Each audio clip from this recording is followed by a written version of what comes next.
Hello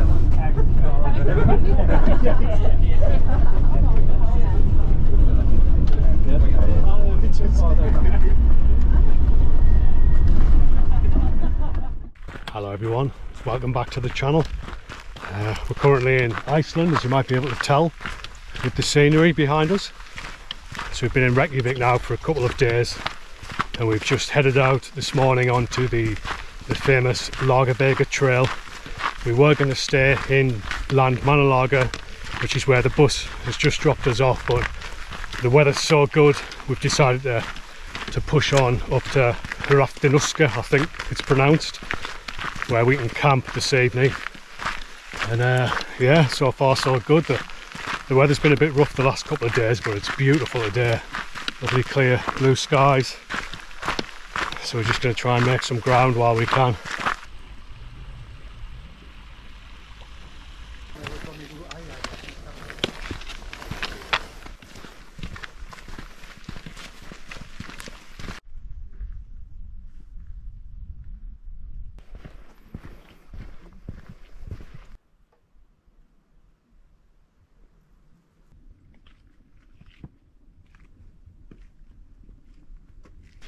There's even steam coming out of the path.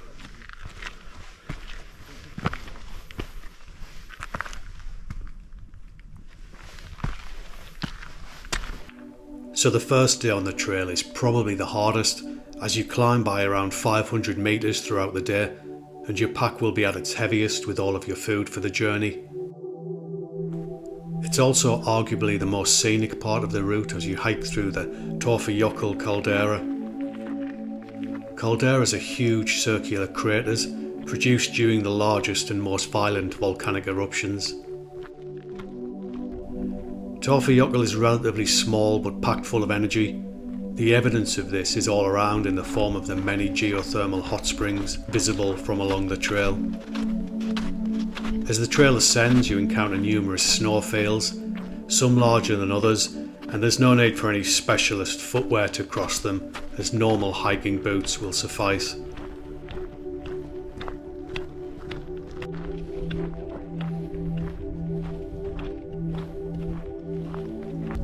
As you head up towards Hrafniuska, the environment changes.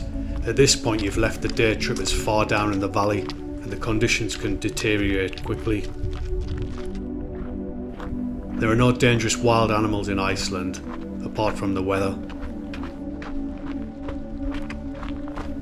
The rough translation of Hrafniuska is Raven Obsidian Dome. Obsidian is a natural occurring volcanic glass, and although it has a certain aesthetic quality, I can tell you from experience, it's not very good for hammering 10 pegs into the ground. There are times when the conditions at the summit are too dangerous to camp because of high winds, and hikers have to move on to the next hut at Alftavatn, so it's always worth checking the weather at the hut down in Landmannalaugar before attempting the route. At the summit there's a sad reminder of just how brutal the weather can get in the Icelandic highlands, even in the middle of summer. A small plaque marks the spot of a lone hiker who unfortunately succumbed to exposure in a blizzard in 2004. Only a few hundred meters on and he would have found the safety of the mountain hut that sits on Hrafniuska.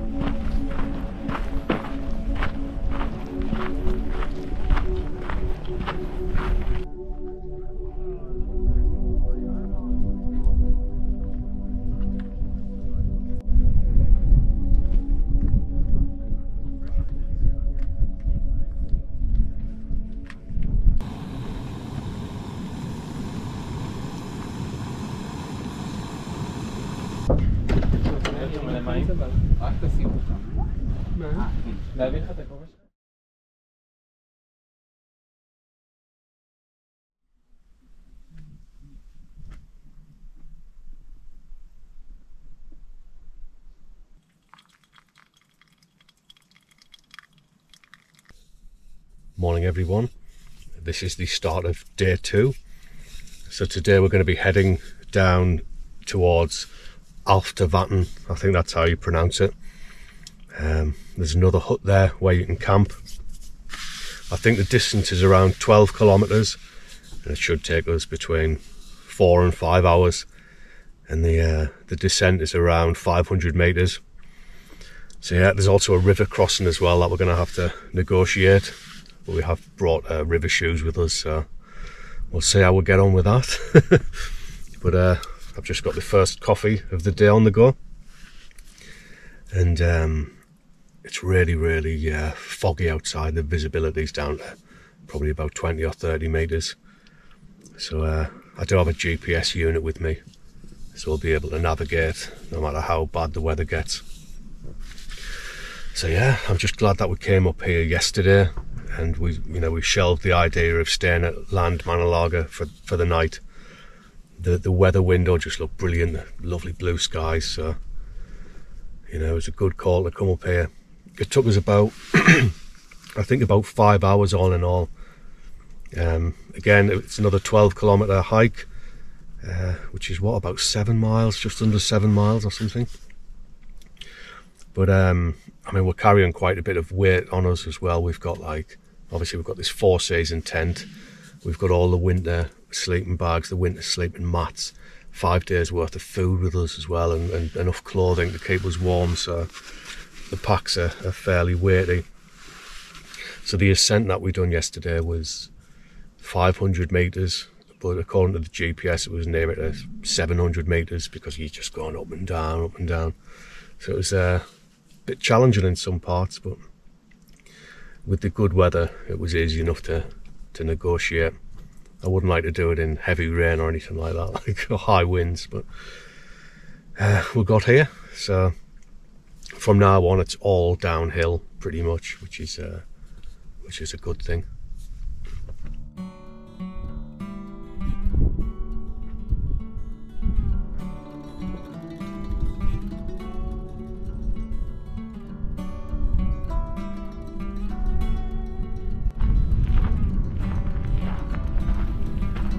So this is the first hut on the trail. You can stay in the huts if you don't fancy sleeping in a tent, but they get booked up months in advance. As a camper you can only use certain facilities at the huts, such as toilets, and you can also pay for a shower where available. And they all have drinking water. You don't have access to the kitchens though, so you need to bring along a cook kit with you. And you have to camp at the huts, as wild camping along the trail is forbidden.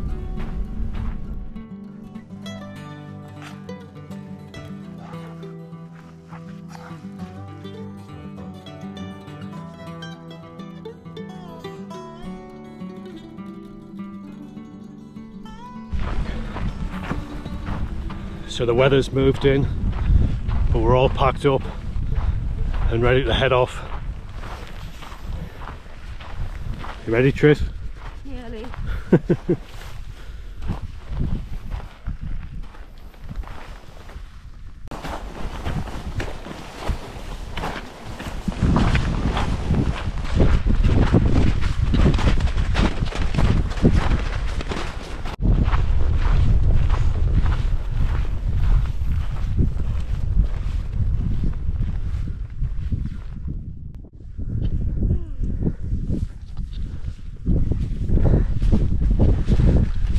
You alright, Tris?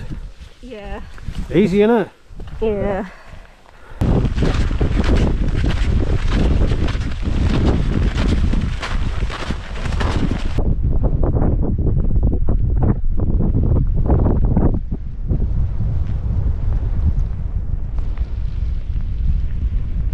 You can stay under there where it's dodgy, can't you? Yeah.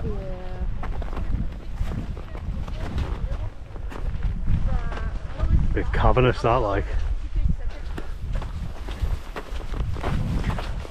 You've got to watch out for stuff like this. It's kind of hollowed out underneath, and there's a warning up the hut where it says just be careful and don't try and walk over any snow bridges. There's another one over there as well. Bloody hell, that one's really defined there.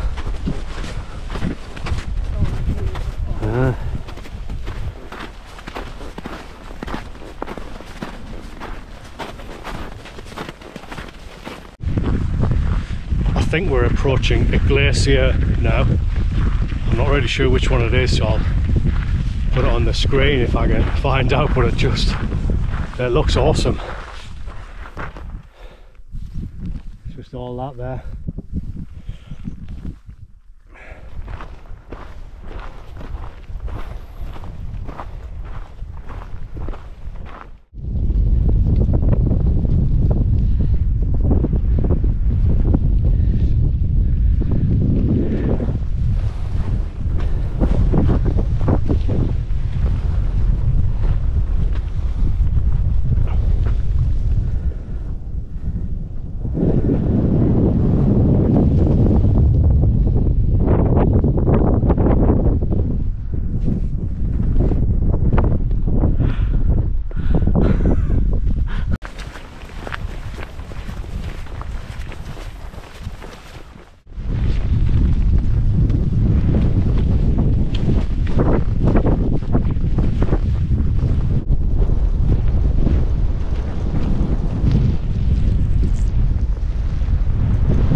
So we've just come down into this gully here, just to cross the stream, and then we're going to head up over there. But it's really good to get out the wind chill. Oh, it's freezing up there on the high ground, and you're just surrounded by snow-covered mountains and glaciers. So the wind is really cold. I mean, this glacier here is it's amazing. There's loads of snow tunnels underneath. But I haven't seen anything like it.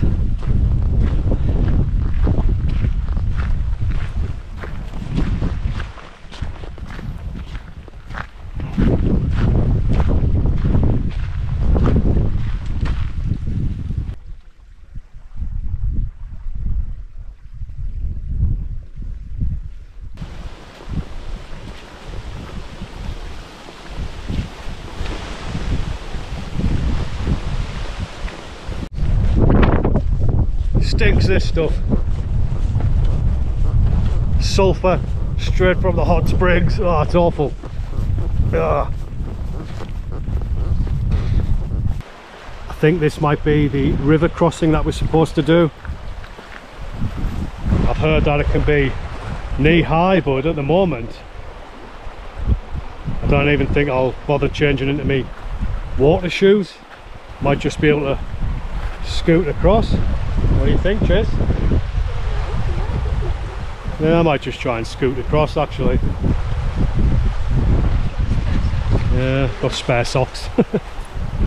Ah yeah, this looks alright.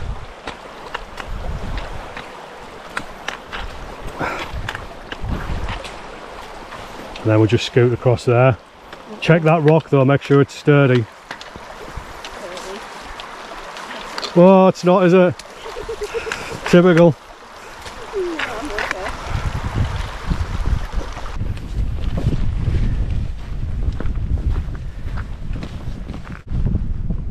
So this sign says we've just come from Fjallraven 6.7 kilometers, and we've got 5.3 to go to Alftabatten, which is in that direction. So come on, Tris, we'll crack on. Probably have to stop for some lunch soon, like, because I've had a hunger on for a while. But it's really exposed and cold up here, and I wouldn't like to sit down for half an hour. Probably start to get a bit of a chill.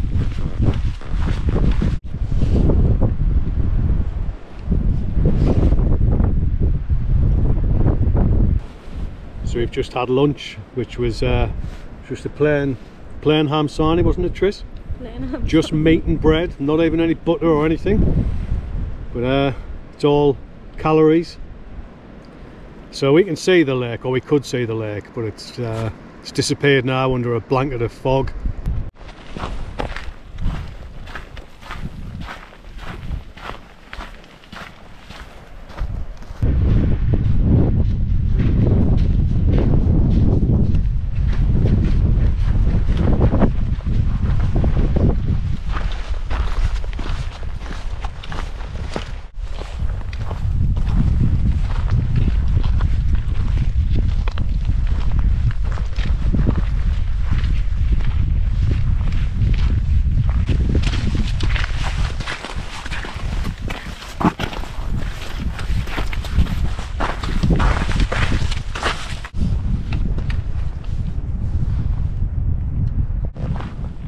So we're just coming to the end of a pretty brutal downhill stretch. We were looking forward to the downhill for quite a while, but then when you get on it you forget how tough it is on your legs. But we've just got this view in front of us and it's mind-blowing. I don't think I can get across on the GoPro just how unreal the view is. We've got this mountain and then the lake behind it, and just miles and miles of rolling green hills and mountain tops. It's a crazy environment. And then over here we've got the black lava rocks. It seems to be bright green lichen everywhere and different kinds of mosses, and there's the odd wildflower, but not many. But we've noticed that there's virtually no wildlife. We haven't seen a bird for about 3 hours, and no signs of any wildlife or anything. It's just so inhospitable up here. I'll just turn the camera around and I'll just give you a look at the view in front of us.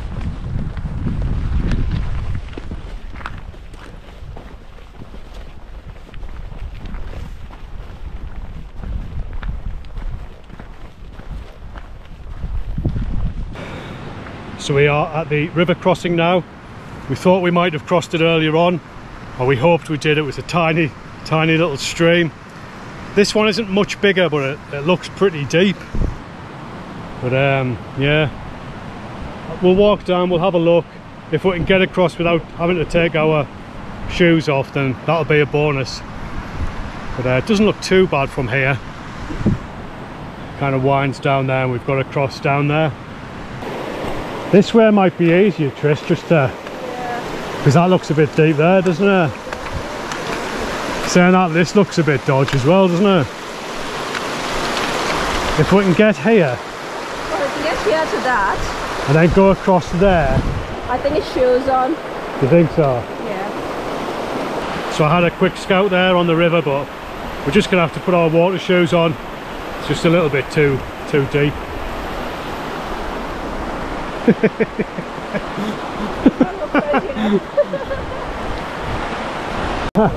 look crazy now. You were trying to find a little route across without having to do it all. I did have a look. I got halfway out and then. Oh, did you? Yeah, and then I thought. Yeah, we'll copy you. Got some Yeah. It's going to be freezing, but it just saves your shoes getting wet, doesn't it? Yeah, exactly.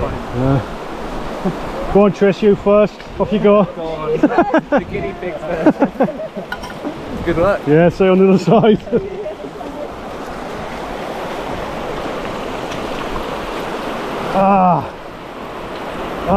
It's freezing.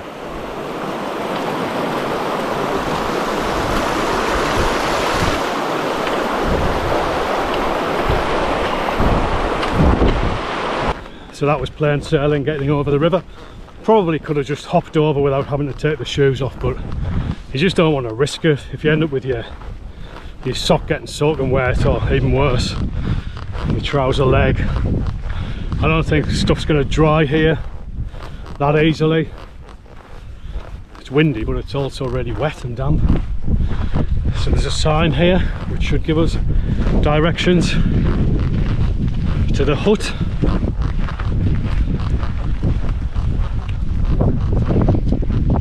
Alright, so Alftabatten, 3.2 kilometres. Hraftanuska, where we've come from, 8.8. So it's in this direction.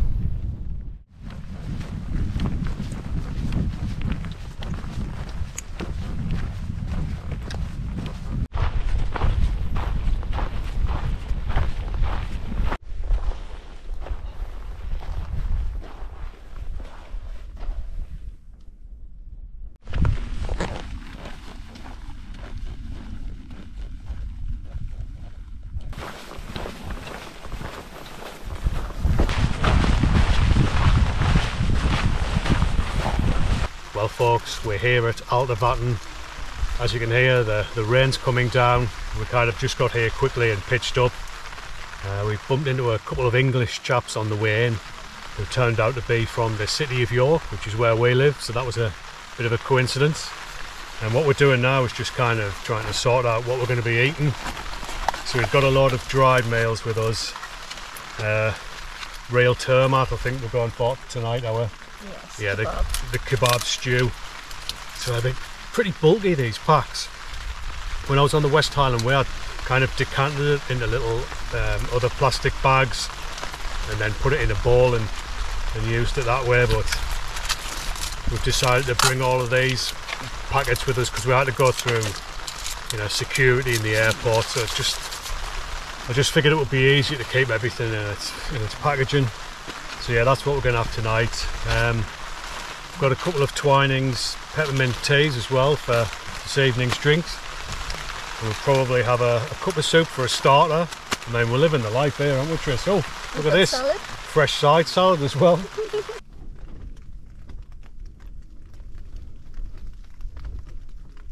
We were the first campers pitched up. There's a few more people turned up now. I'm just walking up the hut to get rid of our rubbish from last night. You can leave your rubbish at this hut, but the one we stayed at last night, there's no bins, so you've got to carry everything out with you. But some nice 4x4s kicking around here. Arctic trucks, Hiluxes and Land Cruisers with big wheels on.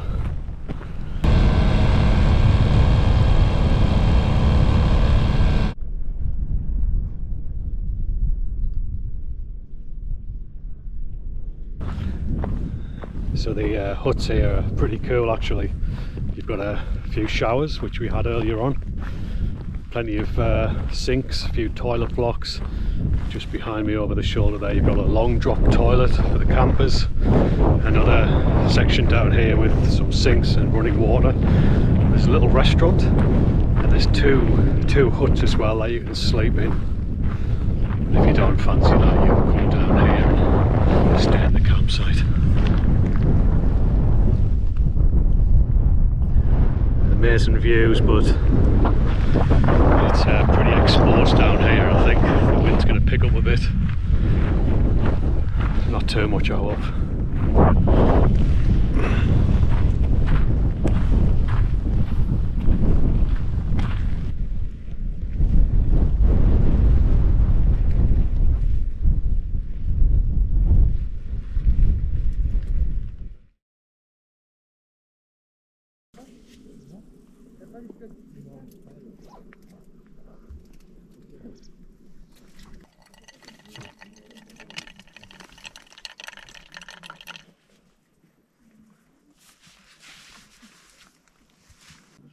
Morning everyone. So this is the start of day 3. Just got a coffee on the go. After a day of rain non-stop yesterday and low-lying clouds, we've woken up this morning to just clear blue sky, and it looks amazing out there. The scenery is unreal. So today we've got about 10 miles to hike down to what's it called? Estrabotna, I think. Probably butchered that pronunciation. I think we've got to cross 4 rivers. 2 rivers have a bridge, and then you've got to wade through the other 2, so should be an interesting day. There's information up on the huts that gives you an indication of the distance and how long it'll take you. They reckon this one will take you between 6 and 7 hours.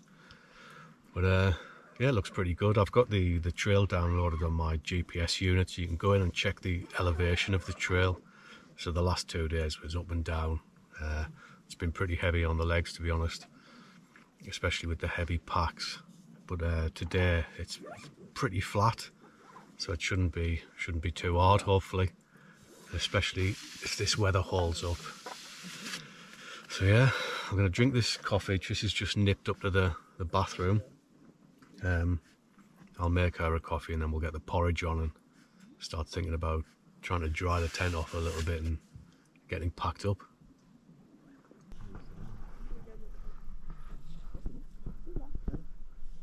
So this morning's breakfast is a tent meals, cashew and goji berry porridge.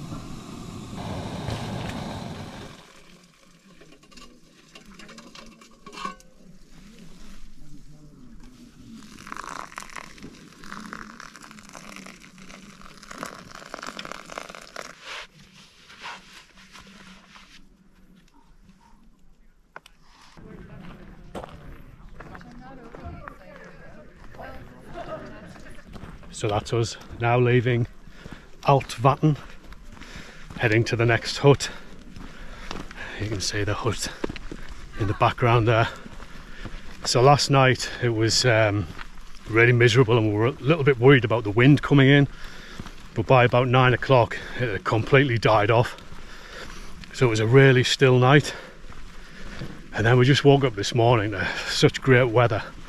We were able to pretty much completely dry the tent out, clean it down a bit, because there's a lot of like dust and grit in the landscape here, and it gets in the tent and gets in your sleeping bag and your shoes and everything.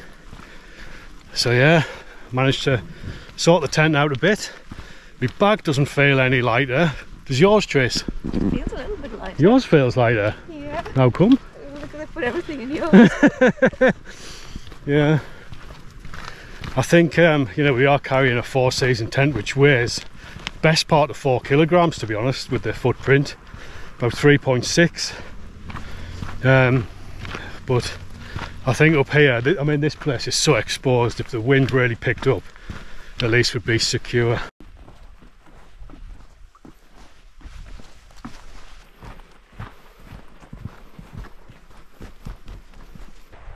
So we've been hiking now for about 10 or 15 minutes, and we've come to the first major river crossing, and this one looks, it doesn't look too deep, but it's certainly wider than the last one we done.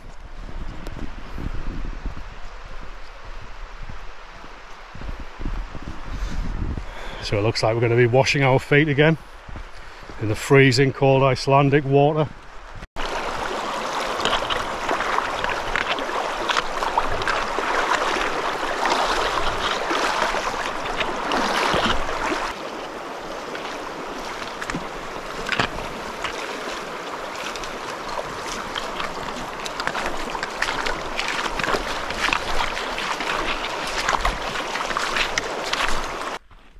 So the river crossing was dead easy. The only problem with it is it's just freezing cold, like really, really cold. But it was just calf deep.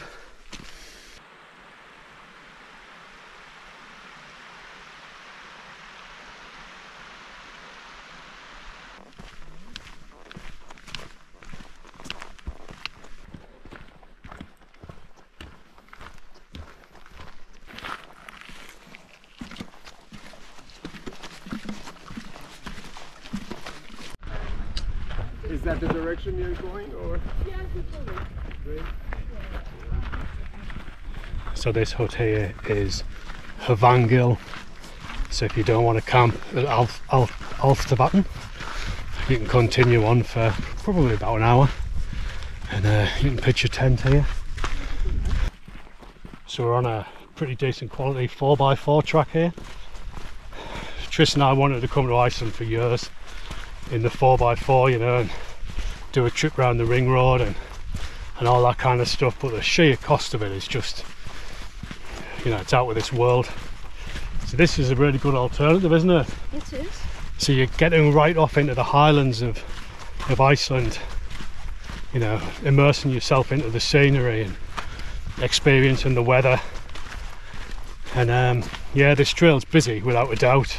We're getting towards the end of the season. I think the hut's shut in the first week or two of September, and we're about, I think it's about the 24th of August today. So yeah, it's still busy. I can imagine in peak season, which is July, it'll be rammed. But it doesn't really bother us, you know. You're just getting a feast for the eyes.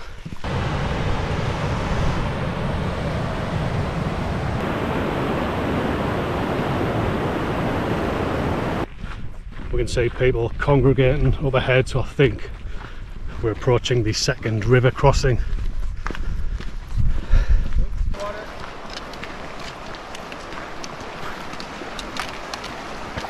Hello.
So this is our lunch today.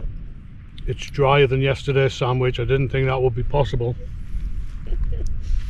But this is just cheddar cheese in some kind of, what are they? I think there's some sort of flatbread. Like a flatbread that were bought in Reykjavik. No butter, nothing, just bread and cheese. Does the job though, doesn't it?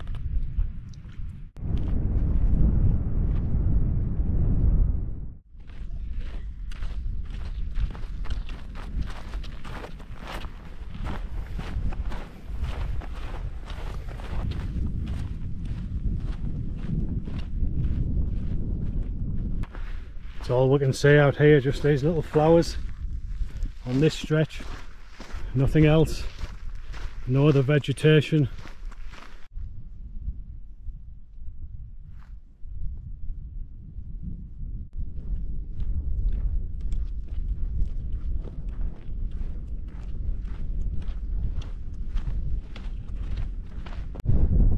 So this is the really fine volcanic sand which can get whipped up in the wind.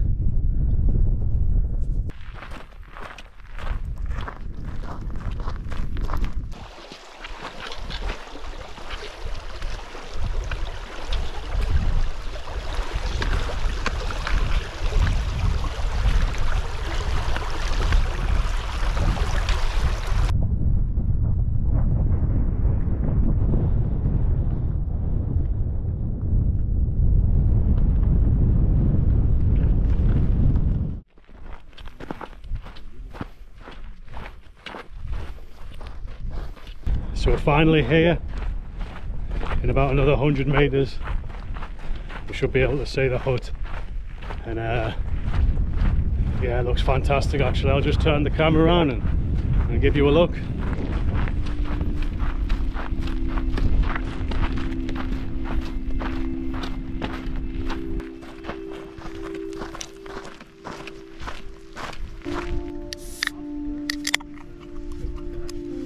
Cheers.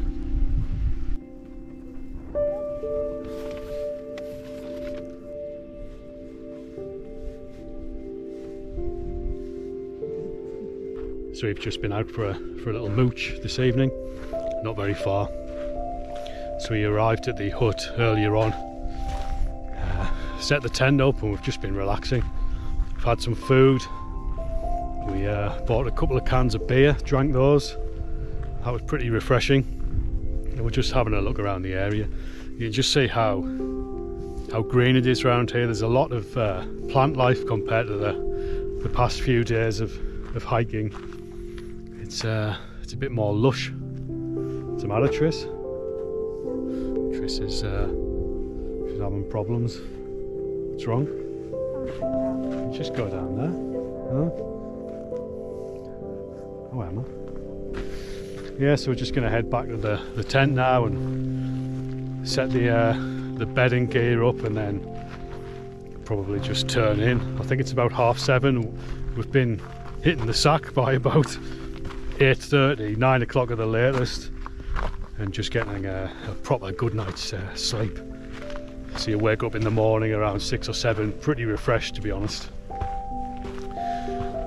Yeah, so we'll catch up with you again in the morning for our final stretch of the Laugavegur Trail, and I'll just turn the camera around and give you just a look at this view.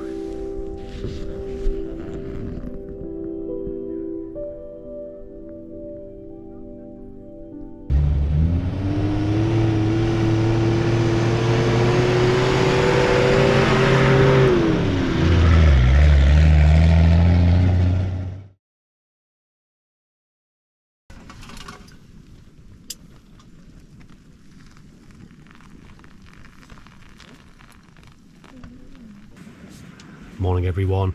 So this is the start of day 4 and the last day of the Laugavegur Trail. So we're going to be heading down to Thorsmork, which I think translates into Thor's Valley or Thor's River or something. But yeah, last night wasn't too bad. I had a bit of a restless night though, to be honest. Didn't sleep very well. We've kind of pitched on a bit of an angle, so I was constantly sliding around on the sleeping pad. But we've just finished coffee. We'll be knocking up a breakfast, So I just brought along loads of these tent meal porridges with me. This one's subtly cinnamon breakfast, so we'll be having that this morning. They're not too bad, but porridge, it doesn't really keep you going for that long. I wish one of these companies would do a freeze-dried full English breakfast. I'd buy loads of those. Like, do you know, I'm gonna send an email to like Real Termat or something to eat and tell them to get on it. I think it'd be popular. You know, you want a lot of protein and fat to set you up for the day, not just a lot of carbohydrate. So yeah, so we're gonna have porridge anyway, and then we'll pack up. The weather outside's looking a bit grim. It looks like it's going to be sunshine and showers. It's blue sky, but rain coming across as well. But the tent, yeah, I mean, you've got loads of really fine kind of volcanic sand up here, and it's getting everywhere. It's in your shoes, it's in your eyes, it's up your nostrils, it's in your ears, and it's all over the tent. And like when you rub the tent, it feels like a kind of like a fine grit sandpaper. So I'm gonna have to figure out a way of cleaning it properly when I get back without damaging the material too much.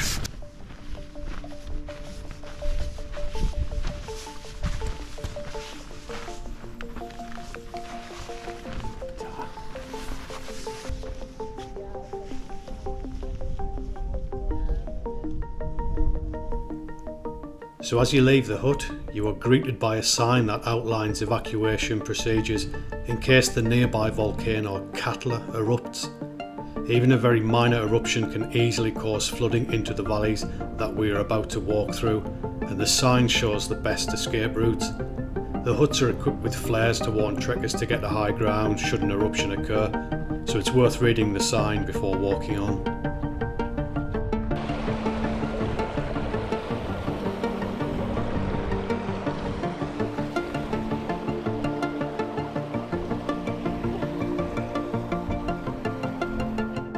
So we've got 15 kilometres to do today, and it's pretty windy, and we've been hiking in the wind for about the last 20 minutes.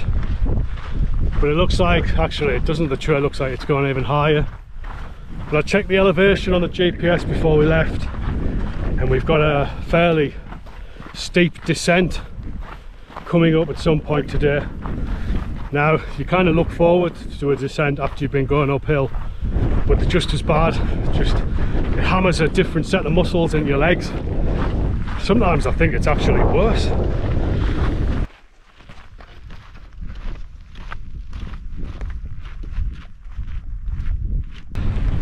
Getting a bit of a sweat on. You have to take the raincoat off, I think.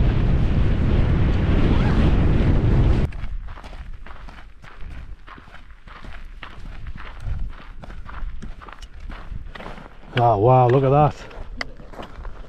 Oh man.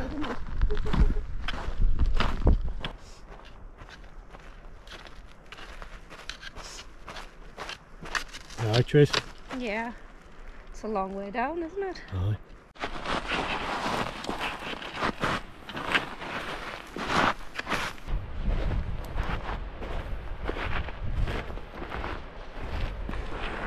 So we're just negotiating this descent at the moment. It's a bit tricky, the sand's really soft, so it's difficult to get a proper foothold. But the view, we're kind of looking across what seems to be like a crater with a river running through it, and we can see the trail running along there. So at least we've got a few flat kilometres after we've come down here.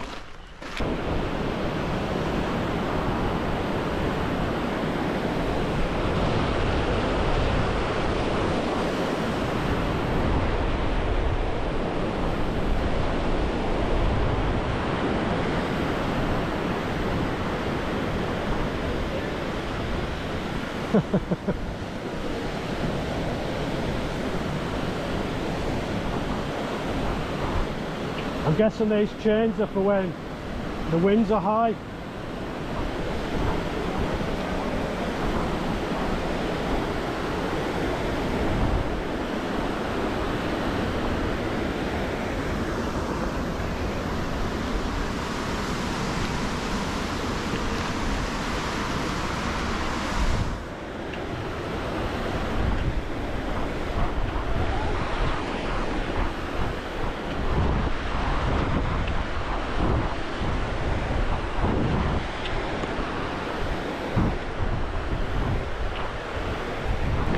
So we're glad there was a bridge down there. We've got a load of glacial runoff here. It looks pretty cold. It's not very clear either. The water's almost grey.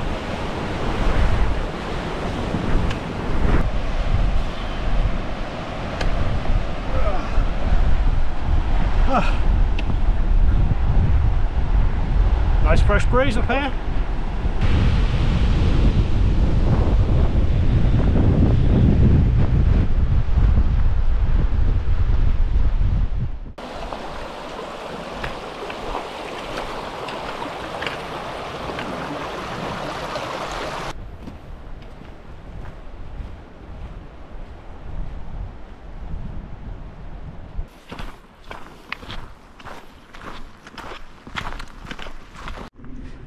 Trace has got a pebble in his shoe.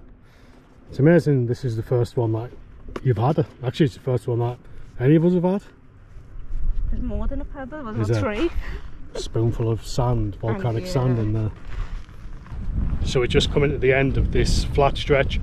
I'd like to say it was a couple of kilometres, but it was probably a kilometre maximum.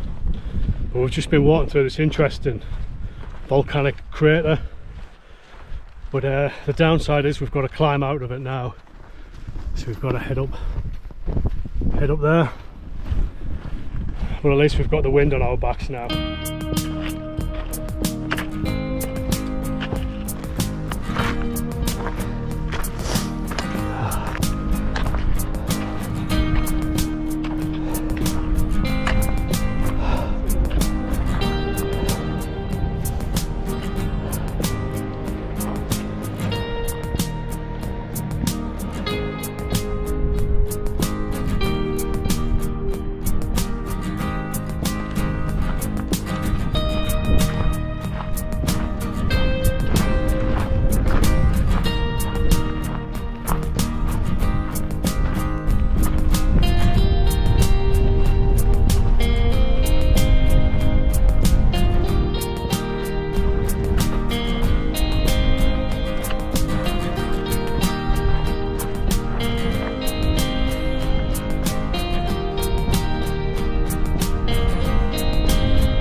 So this is the first tree that I've seen, the first proper tree. It's a nice stunted birch. So apparently when you get towards Thorsmark it becomes much greener, much more lush, much more vegetation. And I think that tree is a sign of things to come.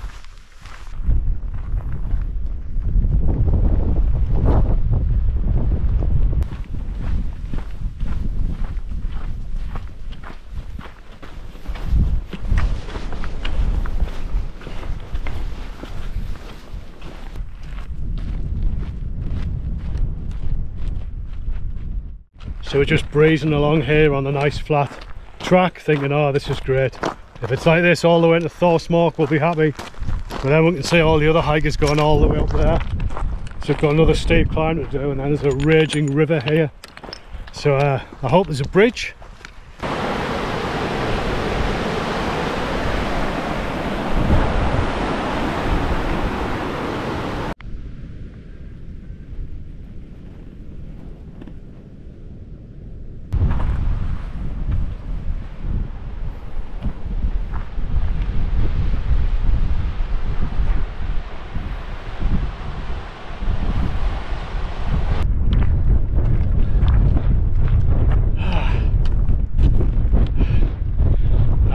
bit of a tough climb. So we are approaching the river crossing now. Now I think the advice, there is a 4x4 track that goes through the river, but I think the advice is not to use that, because when the 4x4s go over it, they obviously flatten the riverbed and that area becomes deeper. So you're supposed to look for the widest area of the river, and one with the most ripples in, and that indicates that, well, it should be shallower.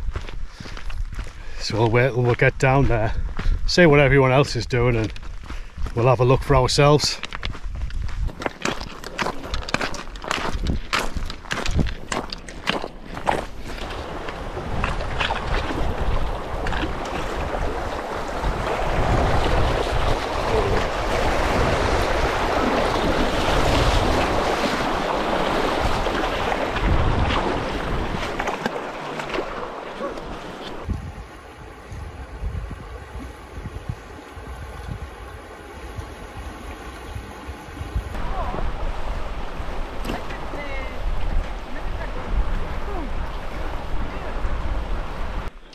So that river crossing was definitely a bit more serious. I had my trousers above my knees and my trousers got wet, and I think all the ladies there just took their trousers off, didn't they? Trish just took hers off. It was up to her thighs, but you couldn't really see the bottom because it's the glacial runoff, which is just that kind of misty blue colour. You can't see the bottom, and the force of it's pretty strong, but everyone seemed to get across alright. So yeah, we shouldn't be too far from Thorsmork now, I wouldn't have thought.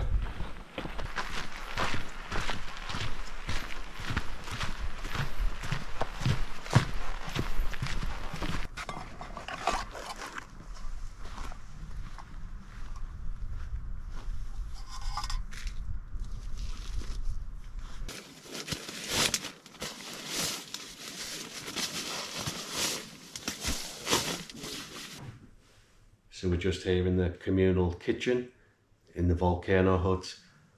It's really well equipped. There's a kettle, electric hobs, plenty of cutlery, a little box for free stuff, spare camping gas and all kinds of stuff, so that's pretty comfortable. There's a few tables so you can sit down, plenty of chairs. So it's a good place to come if the weather's going to be bad. But we've just got another porridge on the go, so we'll eat this, get some coffee, and then we'll head out and do a bit of a walk today. And then there's like a lovely bar restaurant down there.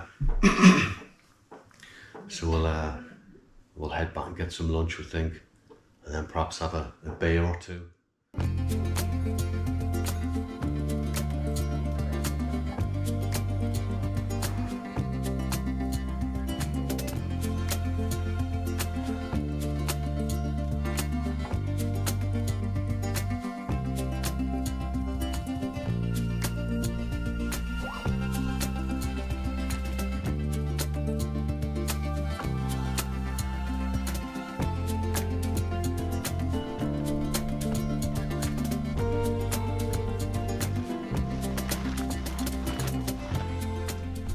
Well guys, that's the end of the trip. We've spent a couple of nights in Thorsmork just relaxing, taking it easy, enjoying the scenery. We've had fantastic weather. Look at the blue skies behind me. So yeah, it's time to draw the trip to a close. So as ever, thanks for watching. Hope you enjoyed it. We'll catch up with you again in the next one.